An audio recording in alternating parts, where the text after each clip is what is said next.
가족 중에 누군가가 돌아가시고 난 후에 이분의 예금을 찾고 싶은데 은행이 상속인 전원의 인감도장이 필요하다고 해서 상속예금을 못 찾아 낭패를 겪는 분들이 많습니다. 다른 상속인과 사이가 나쁘다거나 연락이 닿지 않는 경우라면 은행에 가서 상속예금을 찾기가 정말 어려워집니다. 오늘은 피상속인 명의 예금을 찾는 방법을 말씀드리겠습니다. 피상속인 명의 상속예금을 찾는 방법을 보시기에 앞서 가분채권이라는 용어를 이해하셔야 합니다. 한자를 보면 바로 이해하실 수 있습니다. 나눌 수 있는 돈이란 뜻이죠. 1억 원짜리 자동차를 전기톱으로 잘라서 형제 넷이서 똑같이 나누지는 않죠. 반면에 현금 1억 원은 형제 넷이서 2,500만 원씩 나눌 수 있습니다. 이렇게 나눌 수 있는 채권, 가분채권이라는 개념이 있습니다. 그리고 법률적으로 누군가 은행에 예금을 하면 예금자는 은행에 내가 원하는 때에 원하는 액수의 돈을 달라고 할 수 있는 채권을 갖습니다. 이때 예금자는 은행에 예금 채권이 있다고 합니다. 부모님이 은행에 예금을 가지고 계셨는데 돌아가셨다면 자녀들은 당연히 그 예금 채권을 승계합니다. 즉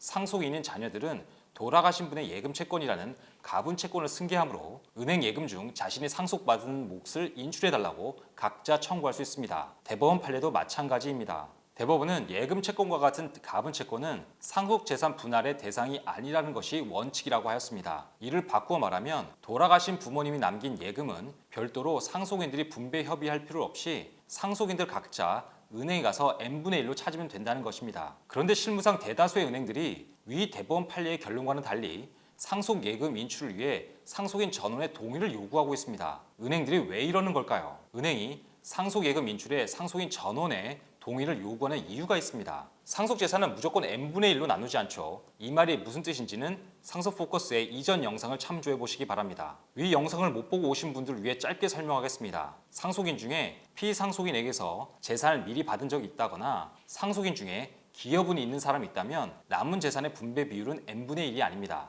이때 실질적인 재산의 분배 비율을 구체적 상속분이라고 합니다. 상속재산의 분배 비율이 n분의 1과 달라질 수 있다는 뜻입니다. 그래서 대법원은 예금 채권은 상속재산의 분할의 대상이 아니다라는 원칙의 예외를 인정합니다. 상속인 중에 기여분이 있거나 특별수익이 있는 사람이 있을 때에는 예외적으로 예금 채권도 상속재산 분할의 대상이 된다고 하고 있습니다. 이 경우 예금 채권도 n분의 1이 아니라 구체적 상속분에 따라 나누어야 합니다. 그런데 은행은 상속인들의 구체적 상속분 비율을 알 수 없습니다. 당연히 그렇겠죠. 상속인들 사이에 분쟁이 있는 것인지를 모르는 상태에서 자칫 n분의 1로 인출해줬는데 나중에 구체적 상속분이 많은 사람이 상속예금을 지급하라고 하면 은행은 이중 지급해야 할 위험이 생깁니다. 물론 채권의 준점유자에 대한 변제 법리 등으로 은행이 면책될 수는 있지만 괜히 은행이 법률 분쟁에 휩싸일 수도 있습니다. 이런 이유로 대다수 은행들이 상속인들 전원의 인감도장을 찍은 상속예금 지급 청구서를 요구합니다. 간혹 상속인들의 요구대로 n분의 1로 인출해주는 은행들이 있긴 한데 대부분 그렇지 않습니다. 상황이 이렇다 보니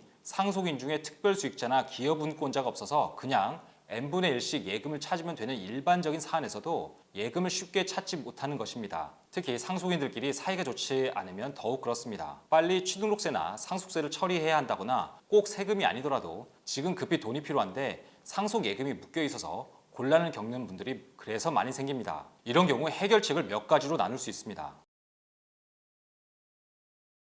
피상속인으로부터 미리 재산을 받은 사람도 없고 기여분을 주장할 사람도 없어서 예금을 n분의 1로 찾아도 되는데 다른 형제들과 사이가 나빠 인감도장을 같이 찍을 수 없다. 그런데 은행에서 전원 합의가 없으면 예금 인출이 어렵다. 이런 상황이라면 할 수 없습니다. 은행을 상대로 예금 반환 소송을 해야 합니다. 상속인 중에 재산을 미리 받은 사람이 있다거나 기여분이 인정되어야 할 경우에는 남은 재산을 n분의 1로 나누기는 어렵겠죠. 이 경우 다른 상속인들과 협의가 되지 않을 때에는 가정법원에 상속재산 분할 심판 청구를 해서 재산을 나누어야 합니다. 그런데 만약 상대방이 이미 많은 재산을 가져가서 남은 재산을 분배받을 수 없는데 예금을 n분의 1로 찾아갈 수도 있겠죠. 상속예금은 n분의 1씩 찾아갈 수 있는 것이 원칙이니까요. 이럴 때는 상속재산 분할 소송 결과가 나올 때까지 은행이 예금 지급을 할 수 없게 미리 막아두는 조치가 필요합니다.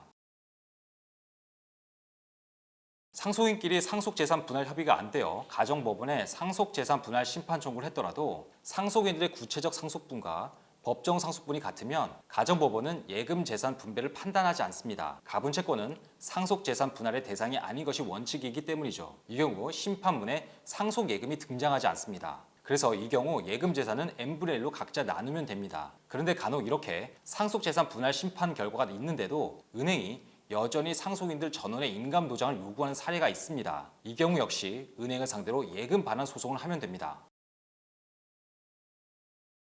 그럼 은행을 상대로 예금 반환 청구를 할 때 지급 명령 신청을 하면 좋을까요? 아니면 아예 예금 반환 민사 소송을 하는 게 좋을까요? 지급 명령이나 예금 반환 민사 소송 모두 가능한데 각자 장단점이 있습니다. 먼저 지급 명령은 2주 안에 상대방이 이의를 하지 않으면 확정 판결과 동일한 효력이 있어서 간편한 방법이죠. 그리고 지급 명령을 신청하면 은행이 검토하고 순순히 예금액을 지급하겠다고 나을 가능성도 있습니다. 다만 상속인이 예금 잔액 증명서에 있는 금액에 대한 지급 명령을 신청했을 때 이자 소득에 대한 세금을 공제해야 한다거나 또는 은행이 피상속인에 대한 채권이 있다는 등 지급 명령서에 나타난 액수와 은행이 실제 지급할 액수가 달라지는 경우를 생각해야 합니다. 그럼 은행은 지급 명령에 이의를 할 수도 있습니다. 결국 민사소송으로 가는 것이죠. 이 경우 처음부터 은행을 상대로 예금 반환 소송을 하는 편이 오히려 시간을 단축하는 길일 수도 있습니다. 오늘은 사망한 분의 예금을 상속인들이 어떻게 인출할 수 있는지를 경우의 수를 나누어 알아봤습니다. 혹시 예금 인출을 놓고 어려움을 겪고 계시다면